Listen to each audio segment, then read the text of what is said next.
This is a Volkswagen Polo, although you really wouldn't think it, would you? Because these are now bigger than Golfs used to be.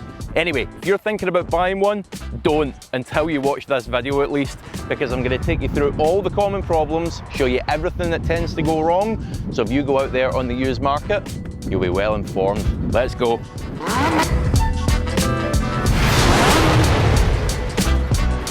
It's quite hard to believe, but the Mark 6 Polo was released way back in 2017. Over the years it's been refined and updated into the car that stands before us today. The most notable upgrade on these is in 2021 when they facelifted it. That's when it got this kind of familiar appearance and these larger rear tail lights.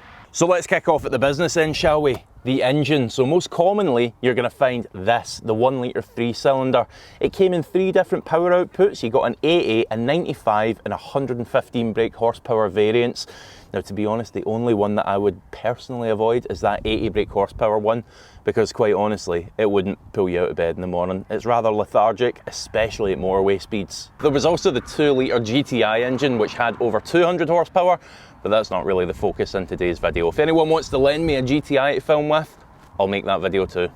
Now, unfortunately, it wasn't just all torque and no troubles on these engines. They all used direct injection, which is great for making up the power and having low emissions, but not so good for carbon buildup. That's across the board, not just on Polos. Any car that uses direct injection can suffer from carbon buildup to a varying degree. Now, the reason it happens is, unlike a port-injected engine, which has constantly got waves of fuel going over the valves, cleaning them off, with direct injection, we don't have that, so the carbon starts to build up. Now, using good quality fuel does help this, but every 40,000–50,000 miles, you really want to be getting a bit of dismantling done and that carbon blasted off. Now, the way that we do it, we use walnut shells of all things. The reason that we use walnut shells is it's hard enough to take those carbon deposits off, but not hard enough that it's going to damage the metal inside the engine. So there you go. That's a bit nuts, isn't it? The turbo-equipped cars, those 1 litre turbo cars, could suffer particularly badly from that carbon buildup. The carbon buildup could wreak havoc with the turbo itself and also the turbo actuator. It wasn't the only reason that we've seen problems with the turbo on these, but it certainly didn't help matters. Something else worth mentioning is you will find these Polos with a diesel engine. I thought I was talking to that camera, it's that one now. So most commonly you're going to find them with a 1.6 engine. You also got them in a 1.4. These weren't bad little engines, they're all right. All I would say is make sure that a diesel engine actually suits your way of driving, because we do see them with clogged EGR valves, we see them with clogged DPFs having to be manually regenerated. And usually it's down to the way that they're being used. Are you going to be driving a good amount of miles on the motorway, letting the car do full regenerations? In which case, yeah, you could consider a diesel. If you're not, and you only ever pop down to the shop for a carton of milk every now and then, probably don't want to be thinking about a diesel. It's not really the car's fault. Any modern diesel is so full of emissions equipment that we just see them get clogged up from time to time if they're not doing quite a lot of motorway miles. Can we just take a moment here, folks, to appreciate that Volkswagen stayed true to the traditional dry timing belt on their 1 litre 3-cylinder during an era when every one of their rivals seemed to be going for this wet belt craze, these horrible, unreliable, problematic wet belts. With Stellantis, we've seen it with Peugeot, Vauxhall being part of the Stellantis family, Ford with their EcoBoost engines fell for it big time. Even Honda started fitting a wet timing belt in their 1 litres, and they were just awful things.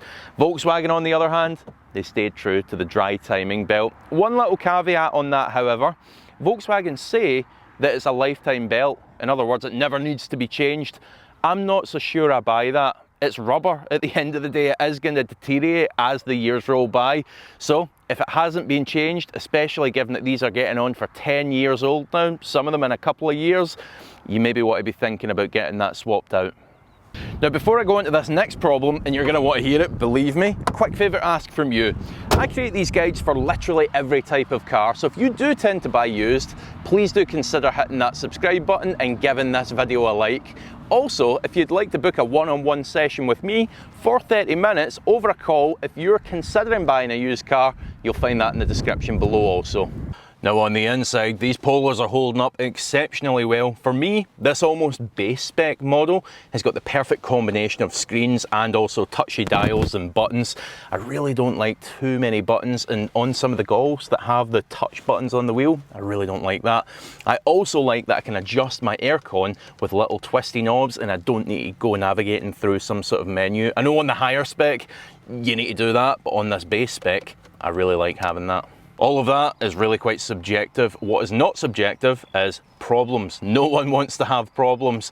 Now, one of the problem areas you need to be on the lookout for is with the gearbox. Now, on some models, you could opt for the 7-speed DSG dual clutch gearbox. Now, what you need to be careful of here is VW fitted them with dry clutches. Now, it's not the same horror stories as we used to get years and years ago. They have got better, more refined, more reliable, but you still need to be switched on to the problems that you can get with these. The clutches can start to wear, and the most common symptom of a failing clutch, or a clutch which is headed for failure, is when it starts to judder. So that means when you pull up to a junction, you pull up to a roundabout, set of traffic lights, whatever it is, as you go to pull away, look out for the car juddering off the line. If it's doing that, just walk away and find one that's not doing that. Now, the only other thing to tell you about in here, thankfully, is with the media screen. I've never seen it personally, but some owners claim that from time to time, it just goes black, unresponsive. Now, usually a firmware update will help resolve that, but not always. So again, be on the lookout for that on your test drive. Hello folks, so normally this is where you would see me sat in a Volkswagen Polo out on the road, giving you a nice in-depth review of it. But sadly, for the first time in almost 400 videos, my GoPro decided it was going to corrupt the file, so I lost it. The saving grace here is, I only done it yesterday, so all the thoughts are very fresh in my mind. Here they are for what they're worth. So as soon as you start the Polo up, there's no question it's a 3-cylinder. I don't know why, I always seem to find 3 cylinders a little bit noisier, a little bit more coarse, more vibrations coming from them than a traditional 4-cylinder. Can't really hold it against the Polo though, can we? Because a lot of its competitors shifted to 3-cylinder as well. Still, let's just revel in the fact that Volkswagen opted not to put a wet belt in. Once you're on the move, as you'd expect, super easy to drive, super well mannered. So much glass in these Polos, barely feels like you've got a blind spot whatsoever. Gives you real confidence that you could zing that thing through city streets and carve between cars, no bother whatsoever. The one thing that did catch me off guard was the brake pedal. It's really responsive, it's really quite grabby.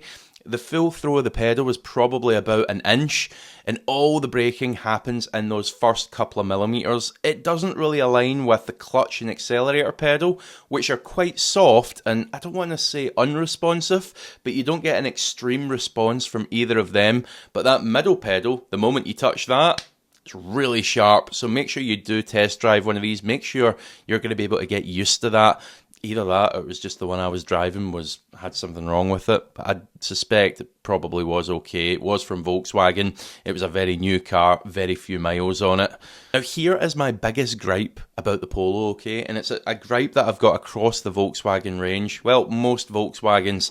And it's that it is extremely well mannered. It's extremely efficient. It's comfortable. If you just need a car to get from A to B, it is going to fulfill that purpose wonderfully. And maybe that's all you're after. Here comes the gripe. You can never imagine it telling a joke. It doesn't have an awful lot of personality to it. Something that the Fiesta managed to capture in spadefuls. They were characterful little cars. They were good to drive. They were exciting. The Polo's quite serious. It's the serious business of the motor car when you're driving that.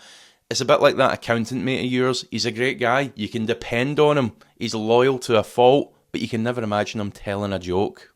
As I also mentioned in my video, however, an awful lot of you watching may just be looking for a car to fulfill the purpose of a car. You may not want anything else from it. And on that basis, it will do the job fantastically well. It will move you and your family in comfort, efficiently, wherever you want to go for many years to come. Now, I will try and get that car once again and do a bit more in-depth review. I apologise on behalf of my SD card, which has decided to corrupt. It's just that one file as well. What are the chances? Anyway, I do apologise. As ever, thank you so much for watching. Please do hit that subscribe button. If you do tend to buy used cars, hit the like button and let me know your thoughts in the comments section below. I'll see you for the next one.